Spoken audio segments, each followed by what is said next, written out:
Childs denying remembering what the setup was in his sworn testimony, Pinheiro was told by Childs that the setup that they had put together in arcade game sales for testing out the claims against Billy were the same as what they had in the Boomer score.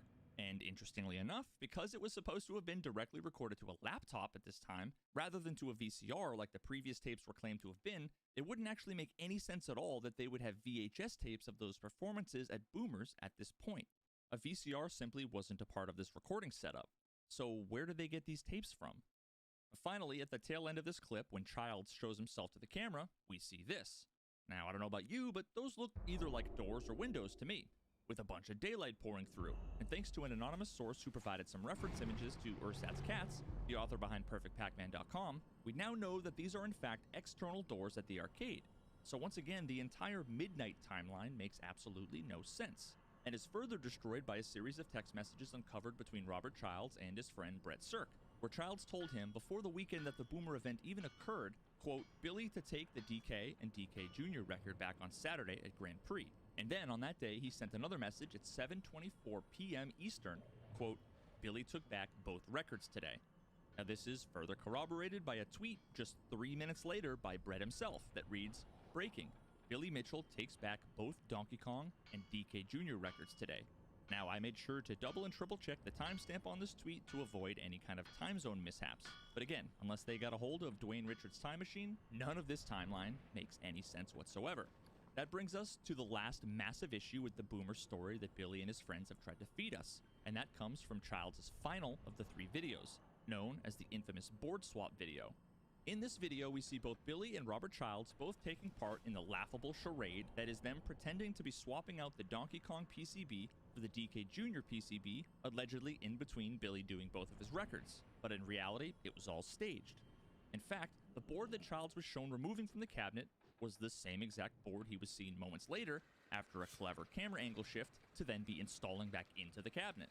Now, interestingly enough, this board swap video was the impetus behind the original Jeremy Young post, the one that basically sat for months, ignored, with nobody acting upon it, until of course Jeremy Young was able to provide the video analysis evidence proving that it was done using MAME. So we've come full circle. Now, this whole board swap incident was later admitted on multiple occasions to have been a sham, including in Billy's deposition testimony, although every time Billy downplays it as simply being a stupid stunt solely for Child's YouTube channel to get clicks, with Billy fervently denying that it was in any way intended to lend any amount of credibility to the legitimacy of his scores. No, it's not different. You want the truth? I'll give you the truth. You stop. I got the whole story. Okay, tell me the story. We finished. We ate. Yeah. An hour later, he goes, I want to put this on my YouTube channel. Okay. And everybody went back over to the game, and he took out a board, and he put a board in, and he's too lazy to grab the other board, and he did it for his YouTube channel. He's an idiot. So the one score that would have been there in 2018 would have been 1,062,000. And that's your Boomer score? Yes. Is this the incident where the fake board swap video occurred? Afterwards, it occurred, yes. What do you mean afterwards? Afterwards. So there was a fake board swap video? Long, not by me, but long afterwards, after the game was over, Robert Childs pretended to swap boards? he did. The reason for there not being any recording equipment visible at the time, and for clearly swapping out a DK Jr. board with the same DK Jr. board, while trying to pass it off as something different, with Billy happy to once again lie to the camera for entertainment purposes, playing along quite convincingly, was simply because they had already packed everything up in Child's car and he was too lazy to go and retrieve it, at least allegedly. Note that all 3 of these Boomer videos were posted by Robert Childs on August 7th, the same day as the Big Bang event, which would have been exactly the same period of time that all of that drama was beginning to ensue surrounding whether or not the Twin Galaxies judges were going to accept his score. Curious timing indeed. So where does all of this leave us? Well, honestly, the only thing I believe is that the machine was probably legitimate. But if, when, and what Billy played, as well as any scores he claims to have earned, are in serious doubt based on all of the contradictory testimony from Billy and his pals. Even if we assume that they're either being morons or they're extremely forgetful, rather than simply fabricating the entire thing completely out of whole cloth, which one could argue is what the evidence suggests, and even ignoring the fact that Billy's own footage that he's standing in front of live clearly shows that it was generated on emulator rather than legitimate arcade, there's just no way it's remotely reasonable to assume that what they claim to have happened, happened. And that's basically it, folks. As far as I can tell, that's all of the evidence that substantiates the claim that Billy did those scores on legitimate, authentic, unmodified Donkey Kong arcade machines, live in front of large crowds of people. In my humble opinion, it's not even remotely close to meeting any semblance of the burden of proof to overcome the immense mountain of evidence that's completely and utterly damning to all of his claims. Were any of the witness statements compelling for you? I'm genuinely interested to hear what you guys think. At the end of the day, nobody other than Billy knows what happened. Now, if you'll allow, I'd like to speak candidly for a moment. I personally suspect that most people are afraid to outright accuse Billy of exactly what they think he did, to propose specific accusations, or to share any kind of theory about what they believe happened, solely out of fear of legal repercussions. The unfortunate outcome of that is that it allows Billy himself control over the narrative. When people feel the need to walk on eggshells when discussing what they think went down, they tend to speak vaguely and hesitate to say what it is they actually believe occurred. And that has the unfortunate side effect of allowing Billy the opportunity to fill in the blanks that are the ambiguities of the accusations, letting him have free reign in constructing whatever straw man he feels like tearing down. Now, alternatively, some of the folks that actually do speak up against Billy and who are willing to share their suspicions very often don't have all of the facts quite right, or end up misinterpreting where the evidence actually leads. And that ends up reinforcing Billy's strategy of only ever focusing on the least credible accusations and using those to try to discredit anybody and everybody who questions his narrative. Here's a perfect example of somebody who clearly has the balls to say what they believe, which I have respect for, but at the same time, I ultimately think their conclusions aren't exactly supported by the evidence. But there's a guy on YouTube, Mario4356, who just uploaded a video, and he pointed out something very interesting in this fake board swap video. But the biggest issue is, why is there a laptop? You had a cameraman, it was 2010, I get the feeling that this laptop was used to run a version of MAME into that cabinet. Why is it there? Do you see that laptop back there? Why would they have a laptop there? They weren't live streaming it. They weren't even filming it. I mean, there's no footage of him actually playing at this event, and there's no, like, they couldn't get a video of him standing there with, like, a thumbs up and his American flag showing his high score. I mean, obviously they had a camera there. He claims that he announced his playing so they knew they were going to be there. I mean, could it just be there for whatever reason? I guess so. I mean, we'll never know, but it's very suspicious, and it's something else that's really interesting about all of this.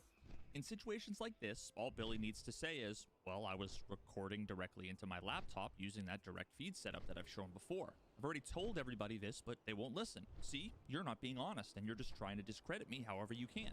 And the unfortunate truth is that, in all honesty, that makes Billy's case seem just a little bit stronger, solely because of the absurdity of the counterclaim. Pretty much none of the noteworthy, credible folks that are making any accusations against Billy are saying that he ran MAME into the cabinet. And the only reason why he keeps talking about that is because of folks like this that keep saying that that's what happened. The fact that we have videotapes that show MAME play doesn't point to the fact that he actually played that night on that machine using MAME. What it does is call into question that he played that night at all. Now, this creates a situation where both his supporters, as well as people unfamiliar with the case who are now just being introduced to it, only ever hear a misinterpretation of what the evidence suggests and Billy's attempts to debunk those misinterpretations, which unfairly represents what many folks like myself actually believe. So to do my best to prevent my position from being misrepresented, misinterpreted, or strawmanned, I want to state it clearly and unambiguously. While at the same time, I need to make it very clear that while I think what I believe is entirely consistent with all of the available evidence I've analyzed, there simply isn't enough evidence to know what happened for sure. Again, only Billy can answer this. The following is not a statement of fact. It's merely a summary of what I personally feel is the most plausible explanation that attempts to account for everything that I've discussed thus far. I believe that all three of Billy's most famous Donkey Kong records, the King of Kong score, the Mortgage Broker score, and the Boomer score, were complete fabrications. These scores were not achieved on genuine arcade machines live in public, but instead were likely created somewhere far away, safe from prying eyes, by Billy or some unknown third party on a computer somewhere running MAME. Using save states or other emulator features, these perfect performances achieving whatever score he desired would have been trivial to manufacture, piece by piece, board by board, without needing to worry about bad RNG, making mistakes, or taking risks. Anytime you mess up or get unlucky, you just hit that load button and you rewind to moments before, without any real progress actually being lost, allowing you to effectively brute force a fully segmented run. Now, as I talked about earlier, I played Donkey Kong only a handful of times before, and generally have no idea what I'm doing. When I made my little trip to Fun Spot, I only made it past the second stage one time in the handful of attempts that I had. But now looking back at all of this, I wanted to see how long it would take me to get to the 100,000 point milestone, a fairly respectable score for the up-and-coming DK player learning the game, but I would be using save states on MAME. And pretty much right away, it became painfully obvious that the use of save states like this completely and utterly trivializes the game. Within a few minutes, I was easily able to get 100,000 points. So I imagined if I actually knew what I was doing, getting 1,000,000 points using this method would probably be extremely easy. And once you're done, the entire thing gets saved as an IMP file, which can then be loaded back into MAME and replayed in real time, at which point it could have easily been recorded to a VHS tape, with no one the wiser. He could effectively create these tapes whenever he wanted, effectively on demand with almost no lead time, hold on to them for as long as he needed, to be used whenever made the most sense strategically. During the filming of King of Kong, when it was clear that Steve Wiebe was the real deal, traveling across the country, performing live under pressure at the highest level, not only removing the spotlight from Billy, but going so far as to make him look bad, because he was too cowardly to actually compete himself, in what was likely a desperate attempt to save face, this would have been a perfect time to release his first tape. Now, of course, this left Billy in a bit of a pickle. He wanted to have his cake and eat it too. He wanted the recognition of this quote-unquote achievement, to be given all of the respect and praise for the accomplishment, while at the same time avoiding any criticisms related to it not being a live score performance, because he's of course the guy incessantly bragging about doing scores live. In a shameless attempt to have it both ways, he relentlessly denies that score ever being an official score submission, claiming it was merely for entertainment purposes only, and therefore that should make him immune to the obvious accusations of hypocrisy. This could also arguably be seen as an attempt to remove that score from any scrutiny that would come as a result of the allegations against him, as if the tape not being an official submission would somehow make the proof that the tape was cheated irrelevant. There are, of course, a few problems with this narrative. In the King of Kong, we saw this. Okay, so let me ask you this, because I want to make sure that I'm understanding what you're getting at. Are you officially submitting the score? Who are you? So I think it's an acceptable score. Let me go see if I can put that on the website, okay? Now, we never actually hear what Billy's answer was to the initial question of whether or not he was officially submitting that score. Although, in a 2007 MTV interview, Walter Day stated that Billy's answer was yep. And then, in 2008, just a year later, in a forum post attempting to address some of the concerns people were having about the score being accepted, including an apology to Steve Wiebe for how shitty the whole thing was towards him, Day confirms what he said in the MTV interview, saying, quote, Billy requested recognition for the score over the phone, asking that it be viewed as an official submission as shown in the movie. Billy also personally commissioned posters commemorating the score, referring to himself as the Donkey Kong World Champion for this achievement. Now, I don't know about you, but so far it seems a lot like Billy really did want this score to be accepted. Not to mention that at no point did Billy himself personally request to have the score taken down. Although years later, when the dispute happened, it was clear that Walter Day and Billy Mitchell would begin to attempt to rewrite history. In his 2019 evidence package, Billy and Walter conveniently contradict everything we've just heard. In Day's statement, he states, during this time, Billy Mitchell made it very clear that this tape's score was for entertainment purposes only, not for submission, as he only submits live world records. However, I chose to input the score for the King of Kong's entertainment purposes, but made sure the score was removed from the database after the event was over. Now, this of course goes against what we saw in the film, what Walter Day himself said to MTV in 2007, and what he also said himself posted in his own forums in 2008. It also not only appears to co-opt the kind of language that Billy himself uses, as he only submits live world records, which leads me to believe that Billy told him exactly what to write, but also contradicts his prior claims in the testimony of Robert Merchek, who was actually the one to remove Billy's score. This whole reframing of the series of events that occurred paints everything in a totally different light than what actually happened. Oh no, we just did it for the film. It wasn't a real record, when in fact all evidence points to Billy actually wanting it on the leaderboards, but Robert Merchek took it down because the quality of the tape was unacceptable for adjudication. Now, in Billy's statement, he makes a number of claims on the subject. The first is that Billy Mitchell holds himself to a high standard. Mitchell only submits score performances at live events under proper adjudication. Mitchell has never submitted a score via videotape. Now, even if you ignore the 1047 tape and all the evidence that that was actually him trying to get that in as a submission via tape, there's plenty of evidence to show that this claim is simply untrue. For instance, listen to this 2004 interview with Billy Mitchell and Steve Wiebe on Retro Gaming Radio at the Classic Gaming Expo. And then on the 3rd of July, I scored 6,600. And then Billy's came in, and he already had scored like a year ago, right? Was it?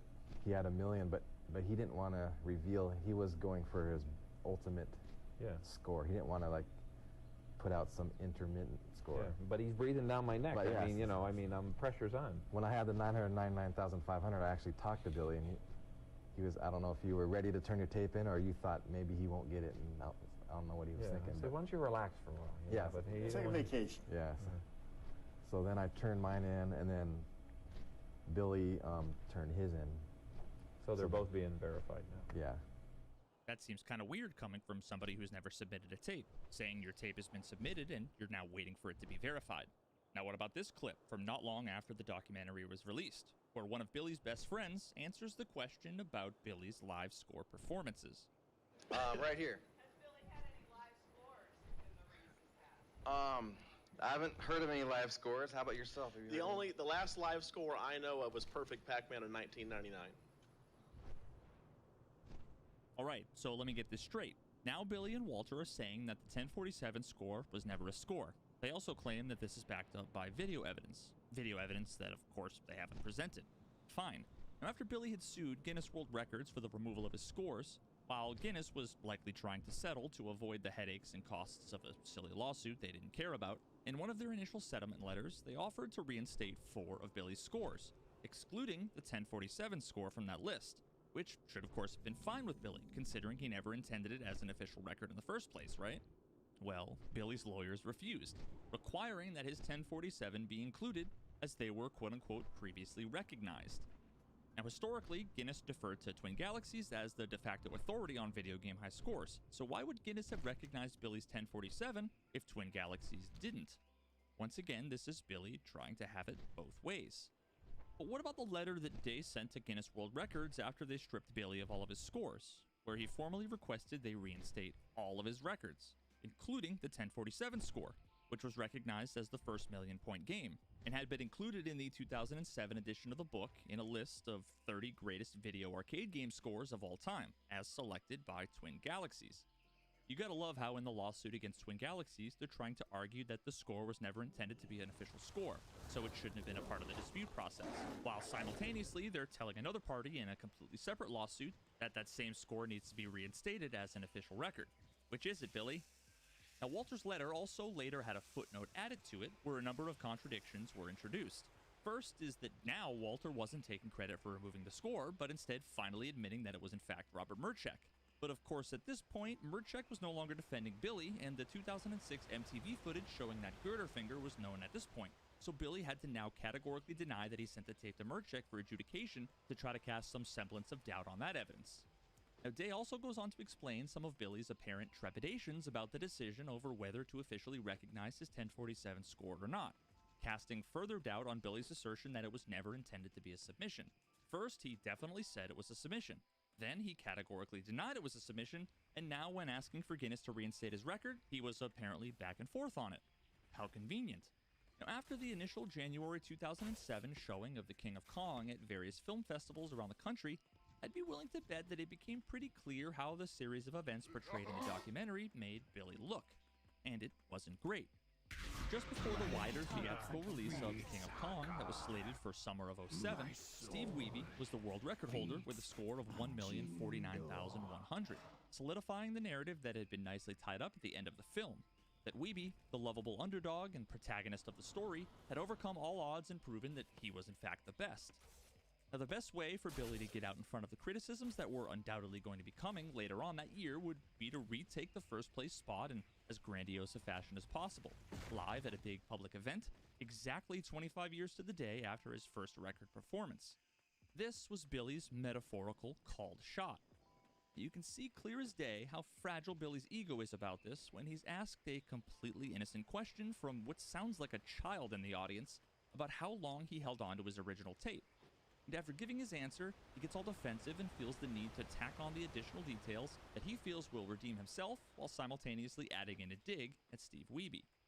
How long did you have the videotape with your 1,047,000 score? That score was done in June of 2004. So 2 years or so before Yeah. he submitted. But again, I had done scores beyond 1,000,000 points. I had done scores that were witnessed, but I don't submit scores that aren't at a live venue. And one thing you'd be fooled by here is the score that eventually was put up as a world record at 1,050,000 was done at a live venue in Orlando. And the record that it beat, which was 1,049,000, was done in Steve's garage. That's the exact opposite of what the movie would have you believe. But if it was shown exactly the truth, the way I just described it to you, it wouldn't be as exciting. Even at this point, we can see that Billy was still trying to dishonestly skew the narrative in order to downplay Weeby's accomplishment and to prop himself up, pretending as if the movie left out the score that he quote-unquote did at a convention, even though the score he's referring to didn't even allegedly happen until a year after the movie was filmed. I go, oh, that record that you saw that guy do in the movie? Yeah. I go, that wasn't a record. I go, that wasn't even 1,000,000 points. They go, no, that was the record. I go, he goes, he did the record in his garage. He sent the tape in. He sent the tape in? And I go, yeah, he did. We call it a garage score. And he goes, I thought yours was a tape. And I go, that was a different tape. Yeah. I go, the score I did at a convention. It was a live score. They go, no, I saw it. And I go, I know what you saw. Yeah, you I go, saw a movie, yeah, but there's reality and then there's a movie. And I say, and I'm glad you. Despite the dishonesty in these responses, it's also easy to forget the simple fact that Billy lived down the road from all his little Twin Galaxies minions that would show up whenever he wanted to summon them to unquestioningly sign off on whatever scores he wanted them to. Steve lived 3,000 miles away on the opposite side of the country. This whole I don't submit tapes nonsense is an arbitrary self-imposed standard. There was nothing wrong at the time with submitting videotape scores, and Billy knows that. Nobody was upset with Billy because he submitted a tape. It was that he was a giant fucking blatant hypocrite. The vast majority of scores on the Twin Galaxies leaderboards were tapes, because that was the only way to do it at the time outside of showing up to some pre-scheduled event where Twin Galaxies was planning to be at. You know, like the ones in Florida and New Hampshire that Steve flew to in the movie and actually performed at, while Billy was back home sitting on his couch getting score updates from his minions. Billy can't hide behind deceptive editing or all that entertainment purposes nonsense. On this very basic fact, it's clear. Billy never put his money where his mouth was, and Steve did. And Billy's been desperately scrambling to save face ever since. The anxiety that we saw in that first clip and the arrogance we see in the second, clear as day, is exactly why Billy needed a new high score and why it needed to be done in some epic, noteworthy way. He needed something to allow him to take back control over the narrative, to eliminate any doubt that he was the best. In 2007, before the movie came out, I wanted to screw things up for the movie. I mean, it's a cynical thing. I'm just being honest with you. And I had a disliking for some, and I wanted to screw it up for him. And it was coming up on the 25th anniversary of when I did the very first kill screen back in the 80s. And so I openly said, I'm gonna play, and I'm gonna get a new world record. I suspect that this is precisely the reason why Billy, who had previously declined to appear at the Mortgage Brokers event when he was initially invited, ultimately changed his mind, reaching back out to Sheila Kinnery in late January, right after the initial showing of The King of Kong. This would be the perfect opportunity to stage a live performance that could serve as the justification for the release of a new MAME-generated tape. The timing lined up perfectly with his original 1982 record, and there would be a lot of potential witnesses around to corroborate his story without knowing remotely enough about Donkey Kong high scores to be able to call into question any aspect of his performance. This is perhaps related to why Billy loves to focus on and emphasize all of the fanfare and celebration. As we've already seen before, all he needs to do is say, "That's a perfect game," and anybody around is going to cheer and applaud and be excited for the achievement that they really kind of don't fully understand. But whatever, who cares? We're all super stoked for whatever it is the guy did, right? Despite the Music City Multicon incident occurring after Billy was already the subject of major cheating allegations, and the fact that it wasn't a perfect score was caught almost immediately and called out publicly, you could argue that Billy has still really never answered for trying to pass off this supposed perfect score as legitimate for over 2 years. And that was at a gaming convention with fairly savvy gamers all around him, cameras all over the place, and even the local news there covering it. It really isn't that far of a stretch to think that him effectively doing the same thing at a mortgage brokers convention with no real heat or pressure on him would have been anything but trivial to pull off. Let's assume he took a few days to put together the 1050 tape in his basement and brought it with him to the mortgage broker's convention. Imagine what would typically happen during one of these high-score performances. A few hours go by, you start to get up there in points, the hype begins to build. Brian Koo frantically runs around telling everybody a Donkey Kong kill screen is coming up. The crowd begins to form, eyes trained on the screen, excited for that moment when the achievement finally occurs. Now imagine you have a tape that you want to pretend you created at the event. You need all that fanfare, but you don't want all that attention, because of course you are actually going to be playing to achieve the score. Would you want it to happen around 1 or 2 o'clock when the most people are around and all eyes are on you? No. You'd want to do it when the fewest number of people were around. Hell, all you need to do is play for 10 or 15 minutes, score 50,000 points because Donkey Kong doesn't show a millions digit on the score, so to any layman it would be indistinguishable from 1,050,000 points. Exclaim you just got a new world record, stand up from the machine and turn around and start shaking hands, hugging people. You know, all that fanfare and celebration that puts the focus on you instead of on the machine that you didn't actually get a score on. Now this lines up with his own witness's sworn testimony under oath that she was disappointed when he was done with his performance 10 or 15 minutes into the day, before any hype could have been generated or a meaningful number of people were there to witness it, before Billy would have been able to actually finish a single game, let alone claim to have done 2 attempts, the second of which should have taken nearly 3 hours to do if he was telling the truth. Instead, the day starts off early, you see some folks walking around the convention. Billy looks both ways to ensure that Dwayne hasn't emerged from his time machine with a camera to catch him in the act. And boom, he can start celebrating. All of a sudden, he's got a handful of witnesses that would all testify to the fanfare without ever actually stating they literally witnessed him get the score. All he needs to do is then go through the charade of having the board shipped from Nintendo, installed by a third party, padlocked into the cabinet so as to be tamper-proof, whisked away into a secure location after the record was done, and have the board shipped back to Nintendo for verification. Even more of the air of legitimacy has been established. The hardware was verified. How could I be lying? Remember, Billy was very clearly concerned about the optics over the legitimacy of the score, right? Hence all of those precautions? Well then why wouldn't he retain his own copies of the most compelling, obvious, and relevant evidence for the performance? The tapes that he claims of cameras on tripods showing blue shots in his gameplay. If he retained his own copy, he wouldn't then be able to point to someone else in the future to say they either lost or manipulated the tapes, which conveniently seems to happen every time. It's the perfect series of events that gives his story an air of legitimacy, adds a bunch of plausible deniability, without actually proving anything. Having health insurance is important. So, if you or anyone in your family has Medicaid or CHIP, listen up. Check your mail for a renewal form from your state. Complete the form and mail it back right away so you don't lose your coverage. If you do lose Medicaid or CHIP, visit healthcare.gov to see if you're eligible to enroll in a low-cost, quality health plan. Keep your family covered. Paid for by the U.S. Department of Health and Human Services. Now fast forward to 2010, a few weeks before the inauguration of the International Video Game Hall of Fame in Ottumwa, Iowa, the home of that 1982 Life magazine shoot, and Billy Mitchell once again finds himself in second place, this time behind Donkey Kong great Hank Chen. Now, once again familiar setting, Billy wants to try to sneak in right before the Hall of Fame event and establish himself as the best once more. And what better way to do this than to do a repeat of his prior one-up attempt? This time surpassing Chen's score by the exact same 1,100-point margin as he previously did with Steve Wiebe. This allows him to not really have to push himself to any kind of limit, while also allowing him to further the myth that he's just so good that he can beat anybody's scores so easily, on demand, and doesn't even have to play until the end. He can just quit early to make a point because of how cool and badass he is. Once again, he fabricates some tapes and needs to stage another live event to legitimize their existence.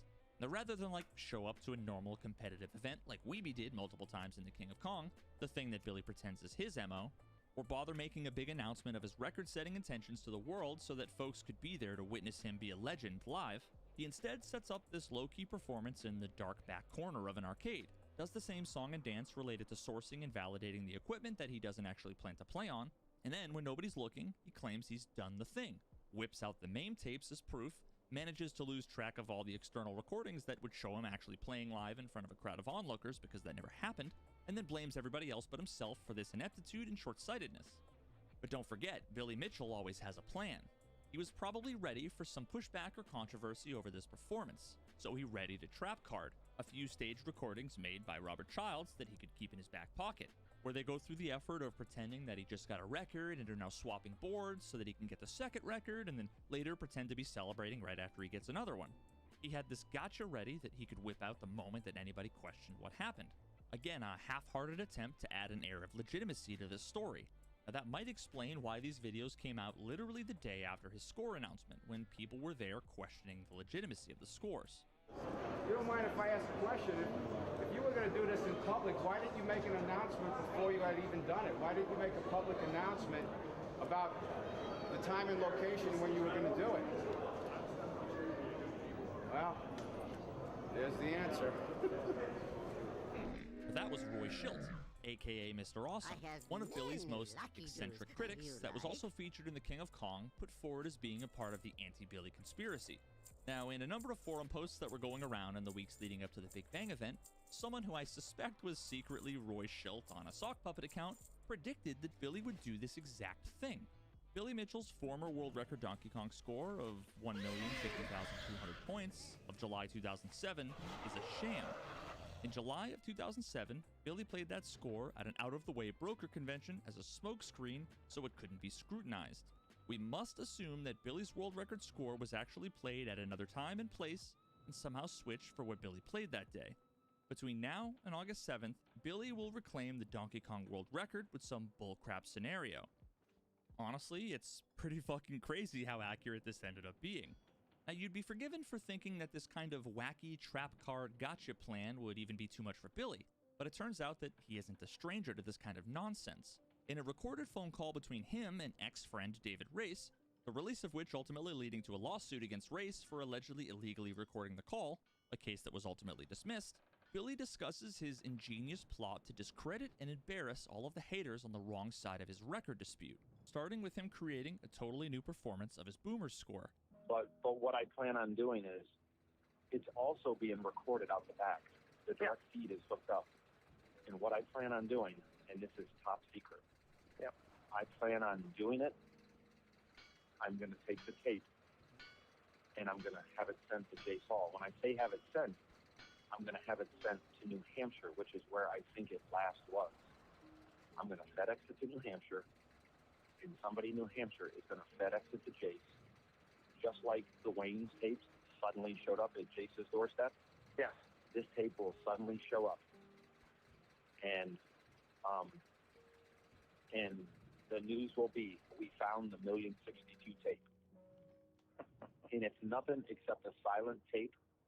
There's not my voice, my face, nothing, just like the others. And I want Jace to look at it, put it online. I think he will. And many people, maybe Jace too, are going to pick it apart, how rotten it is, how evil it is, how maim it is, how corrupt it is, this and that. Oh my God, a third tape to prove Billy Mitchell, SOB, and all that. Okay, I hope Jace says it because it'll destroy his credibility. Okay. Then once it's out there, I will send the exact same one from the webcam, and I'll put it on the internet. And everybody that was an idiot is going to absolutely be caught on the carpet.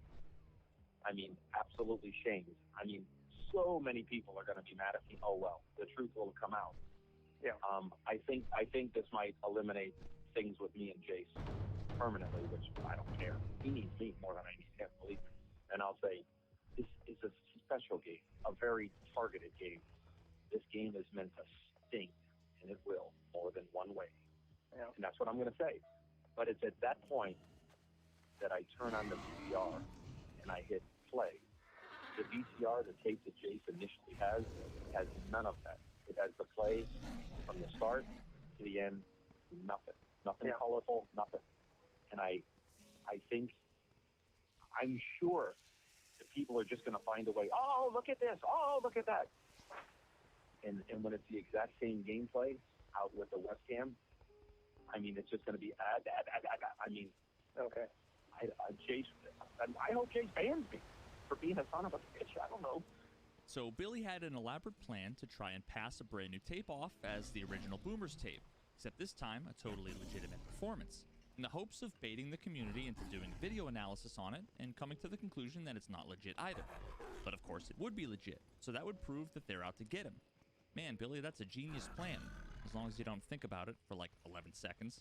First, all we need to do is compare that tape to the footage shown at the Big Bang event, and we'd see that it wasn't the same gameplay, which would instantly discredit the legitimacy of the tape, whether it was played on arcade or not. Second, even if the community was as corrupt as Billy's claiming they are, and would go so far as to lie and say that the legit gameplay looked like MAME, that doesn't discredit the original analysis on all of the other footage, which stands on its own merit, definitively proving that he cheated. Now lastly, outside of the few random trolls that would probably take the bait and would come up with some brain-dead reason for why the gameplay wasn't legit, I think the people in question who are the ones doing the real analysis, who understand what they're looking at, would come to the conclusion that this was in fact genuine arcade gameplay, even if that somehow vindicated Billy in some way. Because just as before, at the end of the day, that doesn't discredit the original analysis done on all of the other footage. In fact, in this scenario, Billy would be the only one to look like a dishonest asshole for trying to bait the community into discrediting themselves when they actually ended up showing they were in fact doing unbiased and fair analysis. But of course, this is all hypothetical. Billy may very well have figured out why this was a stupid idea, although I'd be willing to bet he simply wasn't good enough to be able to get that score legitimately in whatever time period he was hoping to, and probably just gave up.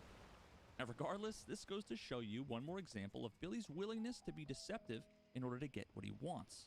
It should be clear to everybody watching that Billy loves the dramatic. He places a massive amount of symbolic significance on accomplishments done on certain dates, or achieving certain scores relative to his opponents. Billy likes to send a message. The other ones I'll do. Not only will I do them, I'm going to do the exact score. Exact score. And just let the game die.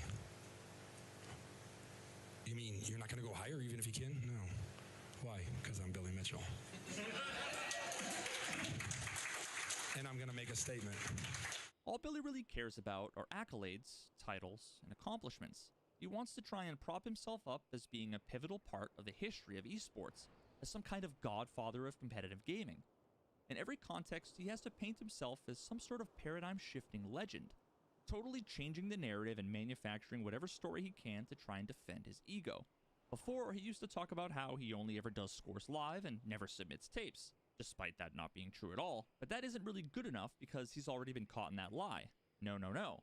Now he has to take it to the next level and try to rewrite history completely, all of a sudden trying to take credit for the fact that people who do competitive high-score gaming or speedrunning on Twitch only do that live because of him. Before Billy Mitchell, everybody on Twitch was just uploading VODs, right? And once again, I liked it because it was in a public venue. Because I made this commitment to myself that each time I approach a score and I'm at home on Twitch, I would just kill it at 1 million. Because I like significant things to be done in, in a public venue.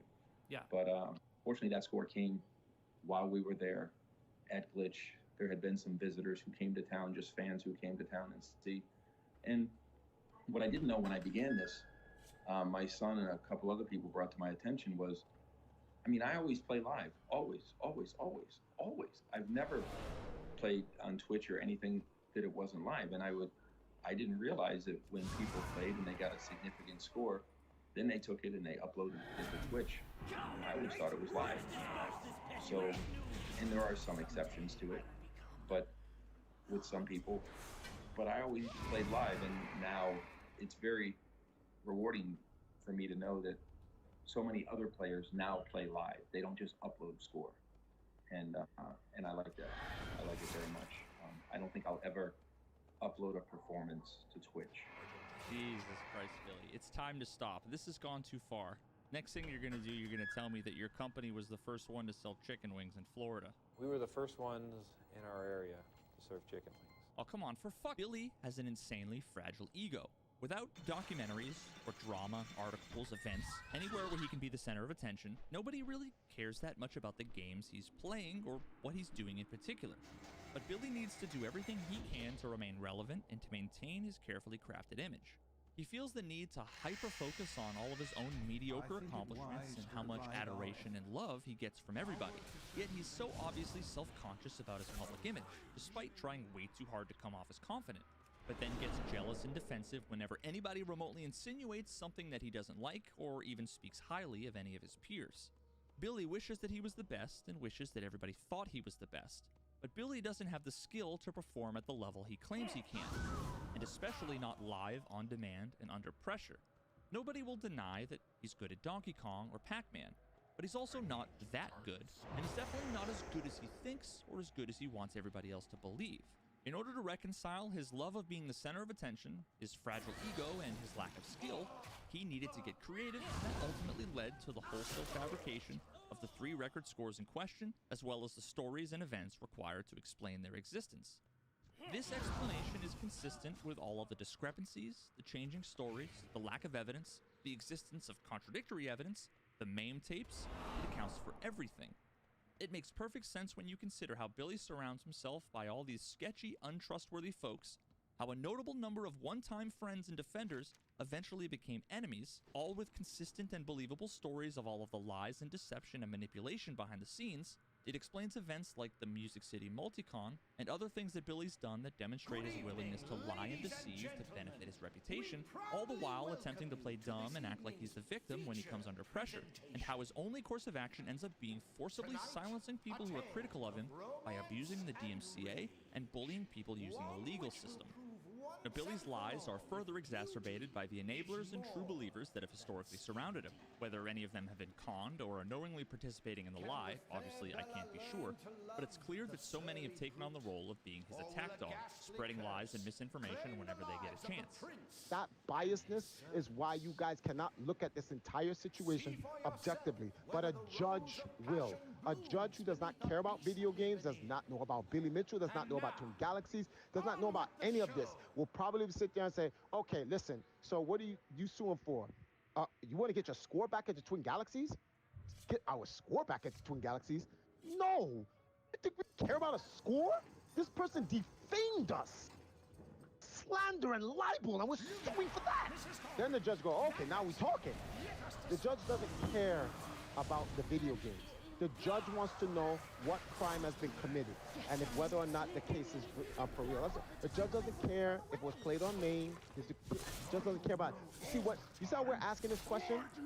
Hey, Twin Galaxies, why didn't you say it was MAME in your final decision? Why didn't you call Billy a cheater in your final decision? You see how we can ask that question and Twin Galaxies can ignore answering that? When a judge asks you that question, or you're brought to the stand and that question is asked to you, you have to answer it, and you're under oath. Because the response to his nonsense rant is so basic and obvious, I have a hard time accepting he's not fully aware of the game he's playing. But the reason why Twin Galaxies doesn't say definitively that it was done on MAME was because they don't have to. Their rules are clear. The scores need to be done on original, unmodified Donkey Kong hardware. They don't need to prove exactly what version of MAME the scores were done on when the evidence conclusively proves what we see on the tapes could not have been generated by an authentic arcade machine. Twin Galaxy's official post that served as the announcement for their final verdict said it best. While we know for certain that an unmodified original DK arcade PCB did not output the display seen in the videotape score performances, we cannot definitively conclude that what is on the tapes is MAME. To definitively conclude that MAME was used, Twin Galaxies would need to comprehensively rule out the possibility of all other methods that could produce what's seen on the tapes. This would mean testing all other emulators other than MAME across all other platforms to eliminate the possibility that a different emulator was used. It would also mean testing visual effects software and anything else we can think of to be definitively certain. This kind of testing is beyond the scope of the dispute case needs. From a Twin Galaxies viewpoint, the only important thing to know is whether or not the score performances are from an unmodified original DK arcade PCB as per the competitive rules. We now believe that they are not from an original unmodified DK arcade PCB, and so our investigation of the tape content ends with that conclusion and assertion.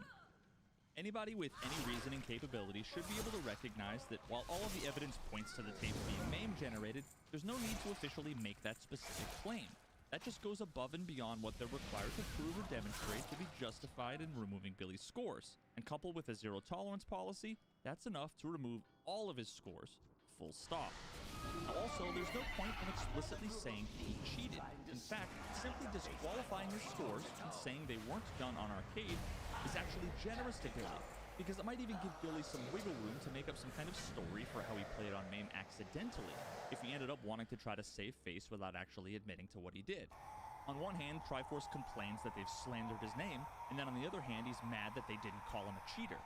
It's all nonsense as usual, but then again, this also tracks with my very limited personal experience with Triforce, who made it painfully clear straight away that he wasn't interested in engaging in anything remotely resembling a good faith discussion when I reached out to him to try to have a chat about my initial disagreements with his video analysis.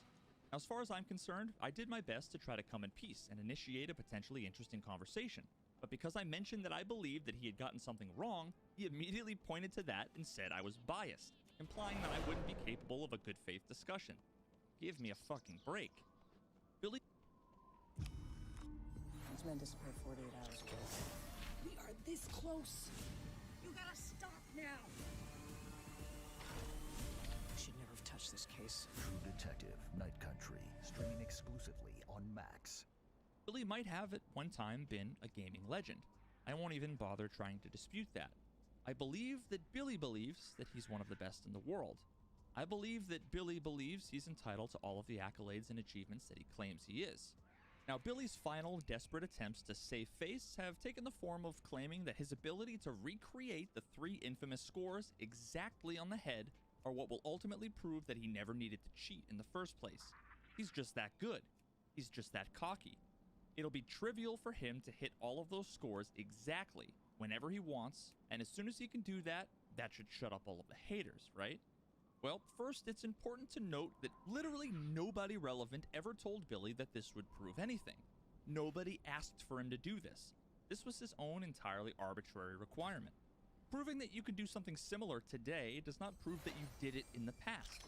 It's not really a complicated idea. Twin Galaxies didn't ban Billy because they didn't think he was capable of achieving the scores he submitted. They banned him because the scores he did submit violated their rules.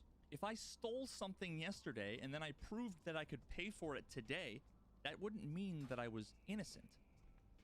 It also needs to be said that Billy's scores might have been world record level during their time periods, but those scores are generally not super impressive today. There's more advanced techniques that have been developed in the last 10 or 15 years, there's more competition, there's better players. Billy often brags about getting a bunch of million-point scores soon after he started live streaming during that initial dispute period back in 2018. And sure, that's absolutely an impressive feat, but in the world of modern high-score competitive Donkey Kong, hitting 1 million points is fairly trivial. Today, Billy's best scores would be somewhere in the realm of like top 20, nowhere near world record level play. But again, that's also sort of besides the point. It's simply a non sequitur to think that doing an exact score more than a decade after the fact would exonerate you or silence the haters. It's not that you couldn't do them then or couldn't get them now, it's that you demonstrably didn't do them legitimately. But even then, we have the 1047-200, the 1050-200, and the 1062-800 scores.